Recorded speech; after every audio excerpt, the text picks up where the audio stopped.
Okay guys, let's have a look at Ecossaise in G by JW Hässler.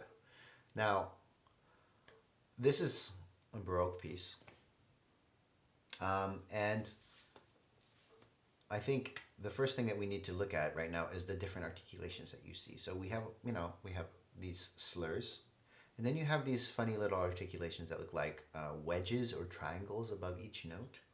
Now, what these articulations actually are, they're actually marcato markings, okay? Marcato means marked, all right? And I guess the way, a good way to play this is kind of like an accented staccato, okay? It doesn't mean play super short, but, put a little accent on it, play it short-ish, and that probably is good enough. So if you're looking at the left hand,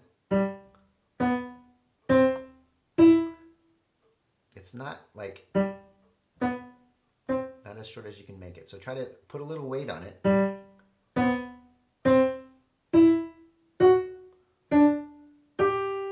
Okay, so we're going up on the left hand, just looking at it. Let's stay with the left hand, looking up on it. So play heavy, but detached. And when you get to that E, right, notice that the clef changes to treble clef. Okay, so it looks like it jumps way down, but it actually goes up. And that, of course, is an F sharp, right? So from that E, you're going to cross your second finger over. So actually use your first finger to kind of propel your hand up to this new position with second finger on F sharp and first finger on G. So you're going 5, 3, 2, and jump off that first finger so that your second finger is here. That's all in treble clef, those last two measures, okay? Then goes back to bass clef, right? So you're going to jump all the way down to the lowest line of the bass clef, which is a G. And then, okay. Now going on, second finger on D. So I make a big deal about putting the right finger in on the key. So when you see a 2, try to put your second finger on the note, okay? So usually they don't mark extraneous fingerings. When they mark a number there, there's probably a change of hand position, right? So you're always trying to read the black dots and the movement of the black dots, right?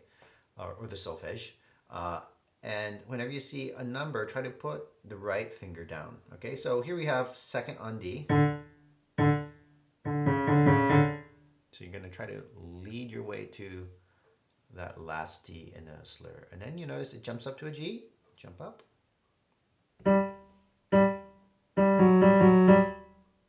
Okay. And then this next passage is the same exact thing as the end of the first section. So this is 5, 6, 7, 8. Measure 5, 6, 7, 8 is the same as measures 12, 13, 14, 15. I mean 13, 14, 15, 16.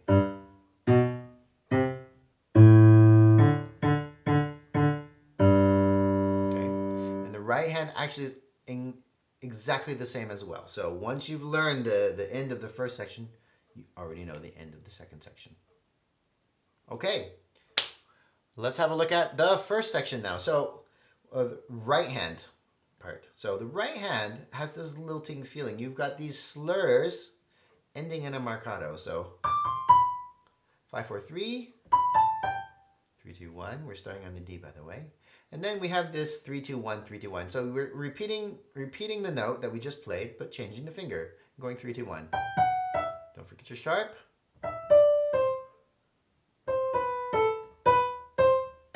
Play heavy. And there we go. A sharp, and put your thumb down there on the B. And then you have to play fifth finger on D again. So this is the same as, very similar to the beginning, but down an octave. Jump up an octave. You should end up second finger on F sharp. Okay, and it's really worth it to play that right hand until you're really comfortable and it sounds like.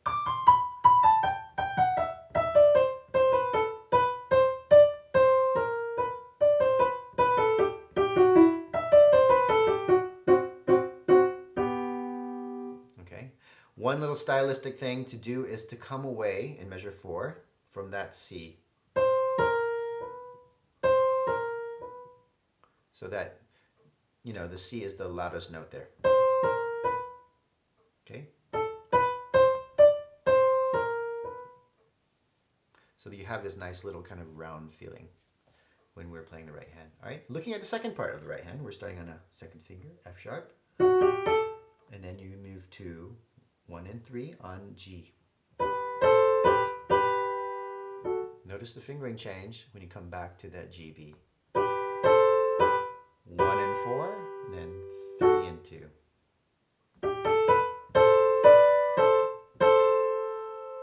There's no fingering change in that second one, all right? And measure 11, 12, right? So when you're going, use your second and fourth finger because you're in position G, and stay in position G. Stay in position G. Reach the octave. And that's just like measures 5, 6, 7, 8 just now, okay? So let's go back to the beginning of the second section where you're using the right hand. Are you getting that lilting feeling? And then let's try to slur really well. So that we're trying to make a mini crescendo decrescendo with the summit of that crescendo on that 1 and 4 fingering, right? And it's the same thing. You're going to measure 12 here, staying in position G, and we're going to there, coming away, okay? So mini crescendo, decrescendos. Okay, so you're gonna go.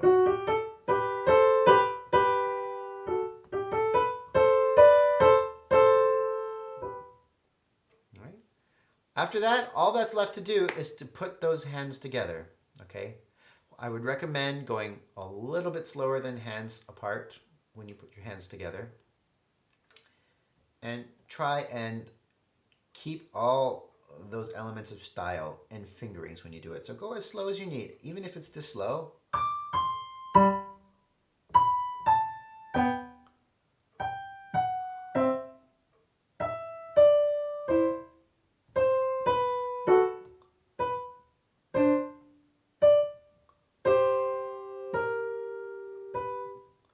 Even if you have to play that slow, I'm still trying to keep that lilting feeling, the note lengths that I had, and the weightiness and the marcato.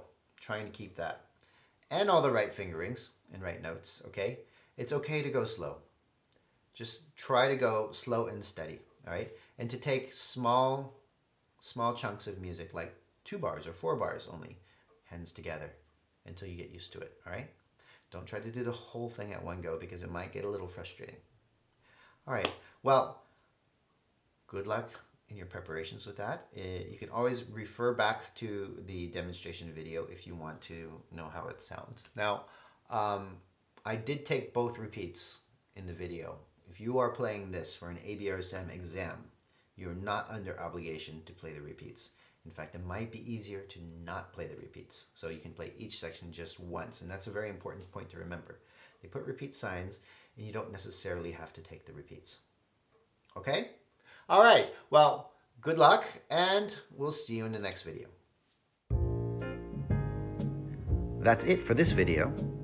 If you found this video helpful, please consider clicking on that like button and subscribing to my channel. Thanks for watching.